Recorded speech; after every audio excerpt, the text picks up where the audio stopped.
Mr. Modi is sort of the Timu version of Netanyahu.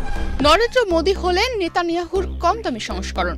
এই লাইনটা কোনো টুইটারের ট্রেন্ডিং কথা নয়, বরং এমনই এক বিস্ফোরক মন্তব্য করেছেন স্বয়ং পাকিস্তানের সাবেক পররাষ্ট্রমন্ত্রী বিলাওয়াল ভুট্টো জারদারি, তাও আবার জাতিসংঘ সদর দপ্তরে দাঁড়িয়ে।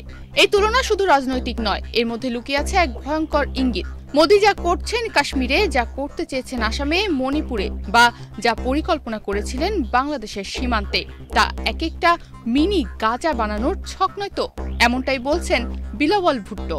৪ জুন বুধবার দ্য ডনের প্রতিবেদন থেকে জানা গেছে, জাতিসংঘ সদর দপ্তরে আয়োজিত এক সংবাদ সম্মেলনে পাকিস্তানের সাবেক পররাষ্ট্রমন্ত্রী বিলাওয়াল ভুট্টো জারদারি নরেন্দ্র মোদীকে ইসরায়েলের প্রধানমন্ত্রী বেঞ্জামিন নেতানিয়াহুর টেমু সংস্করণ বলে ব্যঙ্গ করেছেন। একই সঙ্গে মোদীকে কাশ্মীরের কসাই হিসেবেও আখ্যায়িত করেন তিনি।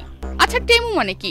টেমু হলো চীনের একটি অ্যাপ, যেখানে অনেক কম দামে জিনিস পাওয়া যায়, কিন্তু জিনিস ততটাই নকল বা কম মানের হয়। তাই মোদীকে বলা হচ্ছে নেতানিয়াহুর লোকাল কপি, যিনি বাস্তবেও চালাচ্ছেন গাজা স্টাইলের দমন নীতি। নাগরিকত্ব আইনের নামে মুসলিমদের টার্গেট, এনআরসি করে লক্ষ লক্ষ বাঙালিকে বিদেশি ঘোষণা, আর সীমান্তে বসানো হচ্ছে আধা সামরিক ঘাঁটি।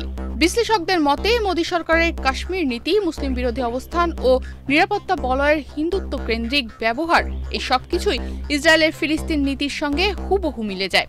এই ভাষা শুধু কূটনৈতিক নয়, এটি রাজনৈতিক আগুনে ঘি ঢেলে দিল।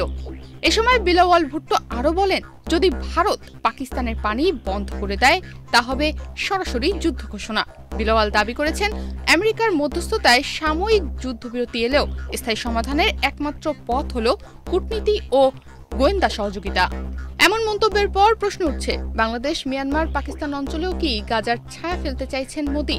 আসামে বহু বাঙালিকে ঘুষপেটিয়া বলে ডিটেনশনের ক্যাম্পে পাঠানো হয়েছে। বিজেপির হিন্দুত্ববাদী নেতারা নিয়মিত হুঁশিয়ারি দেন, বাংলাদেশি অনুপ্রবেশকারীদের খুঁজে বের করে ফেরত পাঠাতে হবে। আর মিয়ানমার সীমান্তে বারবার অস্ত্র পাচার, রোহিঙ্গা ইস্যুতে উত্তেজনা, সবই যেন এক ধরনের প্রেক্ষাপট তৈরি করছে ভয়, শত্রু প্রতিরক্ষার যুক্তিতে একটা বড়সড় দমন নীতি চালানোর জন্য। নেতানিয়াহু কি করেন? তিনি জাতীয় নিরাপত্তার নামে ফিলিস্তিনিদের ঘিরে ফেলেন, ঘরবাড়ি গুড়িয়ে দেন, আর আন্তর্জাতিক সমালোচনাকে বলেন দেশদ্রোহী প্রোপাগান্ডা। আর মোদী, সে কাশ্মীরে ৩৭০ ধারা বাতিল করে সেনা পাঠান, সেখানে ইন্টারনেট বন্ধ করে রাখেন মাসের পর মাস। এই কারণেই কি মোদীকে আজ নেতানিয়াহুর সাথে তুলনা করা হচ্ছে? বিলাওয়াল তাকে আখ্যা দেন কাশ্মীরের কসাই নামে, আর বলেন মোদী কাশ্মীরে যা করেছেন সেটাই এবার করছেন সিন্ধু উপত্যকা বা বাংলাদেশের কাছাকাছি এলাকায়। তনিমা রহমান, বাংলাদেশ প্রতিদিন।